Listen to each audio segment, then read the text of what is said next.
तर जेव्हा आपण मानसिक ताणतणावाचा विचार करतो तेव्हा acute stress, acute mental stress okay. आणि एक क्रॉनिक स्ट्रेस. अॅक्यूट म्हणजे काय अॅक्यूट म्हणायचं म्हणजे तुम्हाला अचानक उद्भवणारा आपण? ताणतणाव. ओके. हां, हां, आता हां. समजा माझ्या पाठीमागे कोणीतरी गुंड लागलेत ओके. किंवा माझ्या हां. पाठीमागे वाघ लागला, ज्याला आपण फाईट अँड फ्लाईट मेकॅनिझम म्हणतो. ओके. हां, जेव्हा हां, आपलं फाईट आणि फ्लाईट मेकॅनिझम आपलं हं. ऍक्टिव्हेट होतं, म्हणजे माझ्या हं, मागे कोणीतरी लागलंय हं. आणि मला पटकन त्यातनं, त्या संकटातनं एक अचानक संकट आलं आणि त्या संकटातनं पटकन बाहेर पडायचं. हं, हं. तर त्यावेळेस माझी पॅरासिम्पॅथेटिक नर्वस सिस्टीम जी आहे, म्हणजे माझी हृदयाची गती आहे, हं. माझं ब्लड प्रेशर आहे, माझं टेम्परेचर आहे, ह्याच्यामध्ये अचानक बदल होतात. हं, आणि हं. या अचानक बदलाचे इम्पॅक्ट वजनावर वेगळे आहेत.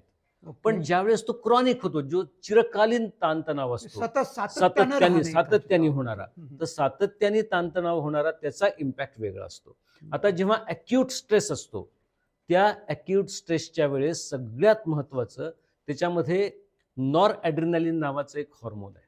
बरं. तर हे नॉर ॲड्रिनालिन नावाचं हॉर्मोन आपल्या ॲड्रिनल्समधनं सिक्रेट होतं आणि हे नॉर ॲड्रिनालिन नावाचं हॉर्मोन आपल्या हॉर्मोन सेन्सिटिव्ह लायपेज नावाच्या जे काही रिसेप्टर्स असतात आपल्या पेशींवर, तर या पेशींवरचे रिसेप्टर्स त्या ऍक्टिव्हेट करतात आणि त्यावेळेस खरं म्हणलं तर चरबीच्या पेशींमधली फॅटी ऍसिड्स हे बाहेर येतात आणि वजन त्याचं युटिलायझेशन बॉडी किटोन बॉडीजमध्ये किंवा मसल्स बीटा ऑक्सिडेशन मध्ये करतं आणि खऱ्या अर्थाने अॅक्यूट स्ट्रेसमुळे वजन कमी होतं.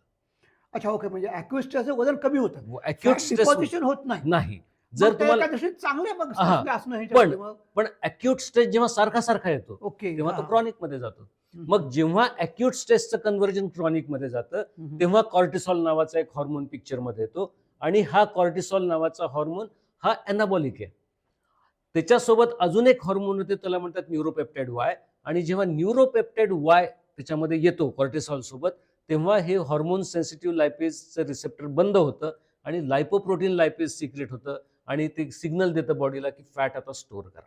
अच्छा, म्हणजे थोडक्यात ह्याचा परिणाम, ह्या क्रॉनिक स्ट्रेसच्या परिणामी कॉर्टिझॉल लेव्हल्स वाढतात आणि त्याच्यामुळे फॅट डिपॉझिशन हां, व्हायला लागतं त्याच्यासोबत क्रॉनिकली. कॉर्टिसॉल सोबत प्रत्येक ठिकाणी न्यूरोपेप्टाइड वायचा ठीक आहे, इम्पॅक्ट म्हणजे आहे. वेगवेगळ्या प्रकारचे हॉर्मोन्स हॉर्मोन्स त्याच्यामध्ये ते येतात, पण मेनली क्रॉनिक स्ट्रेस, कॉर्टिझॉल आणि फॅट डिपॉझिशन येस. कॉमन आणि आपल्याला म्हणता येईल. सगळ्यात महत्वाचे म्हणजे क्रॉनिक स्ट्रेसचा इम्पॅक्ट व्हिसरल फॅट्स म्हणजे बेली पोटामध्ये फॅट. बेली फॅट जमा होतं आणि बेली फॅट हे सगळ्यात घातक फॅट आहे.